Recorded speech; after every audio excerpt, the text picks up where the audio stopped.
আমরা এখানে যে উপস্থিত হয়েছি, আমরা এমন একটা দিনে উপস্থিত হয়েছি যেই দিনে এই চত্বরে একজন নিরীহ হিন্দু ভাইকে শিবির ট্যাগিং দিয়ে নির্মমভাবে হত্যা করা হয়েছিল।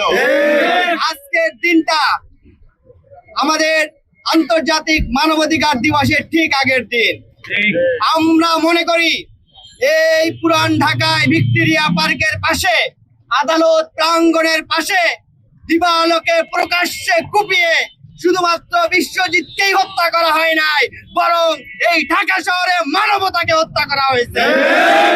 কিন্তু দুঃখের বিষয়, আমাদের স্বপ্ন ছিল জুলাই বিপ্লবের পরে আমরা এমন একটা সমাজ বিনির্মাণ করব যেখানে মানুষের বাক স্বাধীনতা থাকবে, যেখানে মানুষের চলাচলের স্বাধীনতা থাকবে।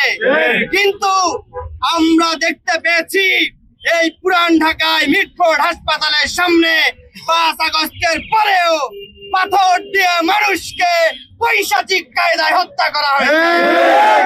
আমরা আর কোন নরপিশাচ দেখতে চাই না, আমরা আর কোন মানবাধিকার লঙ্ঘনকারীকে দেখতে চাই না। আমরা এমন একটা ঢাকার স্বপ্ন দেখি, আমরা এমন একটা সমাজের স্বপ্ন দেখি, আমরা এমন একটা পরিবেশের স্বপ্ন দেখি যে পরিবেশে প্রত্যেকটা মানুষের জান এবং মালের সর্বোচ্চ নিরাপত্তা নিশ্চিত করা হবে। আমরা এমন একটা সমাজের স্বপ্ন দেখি যে সমাজে একজন ব্যবসায়ী তার ব্যবসায়ী টাকা পয়সা নিয়ে সেই সুন্দরবন থেকে শুরু করে পায়ে হেঁটে রাতের অন্ধকারে বাংলা বান্ধা পর্যন্ত যাবে, কিন্তু তার সম্পদে কেউ আত্মসাৎ করতে আসবে না। এই সোনালী সমাজ সেদিন প্রতিষ্ঠিত হবে যেদিন বাংলাদেশের প্রতিটি মানুষ, প্রতিটি তরুণ সমাজ তাদের বিবেক বোধ নিয়ে জাগ্রত হবে। সম্মানিত সাংবাদিক ভাইরা, আপনাদের মাধ্যমে আমরা সেন্টারিং গভর্নমেন্টকে স্পষ্টভাবে বলে দিতে চাই, ছাত্রদের রক্তের উপরে দাঁড়িয়ে আপনি ক্ষমতায় বসেছেন। এই বিশ্বজিৎ দাদাদের জীবনের বিনিময়ে আপনি ক্ষমতায় বসেছেন। সুতরাং সর্বপ্রথম আপনার কাজ হইল এই খুনিদের বিচার নিশ্চিত করা। যদি আপনারা খুনিদের বিচার নিশ্চিত না করেন, তাহলে আপনাদের বিচার নিশ্চিত করার জন্য নতুন প্রজন্ম তৈরি হবে ইনশাআল্লাহ।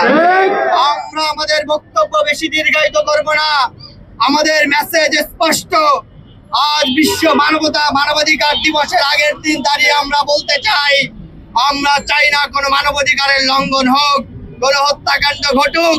মিডিয়ার ভাইদের প্রতি আমাদের বিনীতভাবে অনুরোধ থাকবে, শুধুমাত্র শিবিরের সভাপতি হিসেবে নয়, ছাত্র সংসদের একবার ভিপি প্রার্থী হিসেবে মিডিয়ার ভাইদের কাছে অনুরোধ করি, আপনারা কোনো ব্যক্তি কিংবা কোনো কোম্পানি কিংবা কোনো গ্রুপের মিডিয়া নয়, আপনারা জাতির বিবেক, আপনারা মানুষের কণ্ঠস্বর, আপনারা মজলুম মানবতার আশ্রয়স্থল।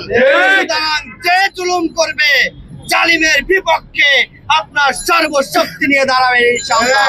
যদি আপনারা সহযোগিতা করেন, আমরা জাগ্রত হই, মানুষের বিবেক জাগ্রত হয়, তাহলেই কেবলমাত্র এই সমাজকে সন্ত্রাস মুক্ত একটি সমাজ প্রতিষ্ঠা করা সম্ভব হবে।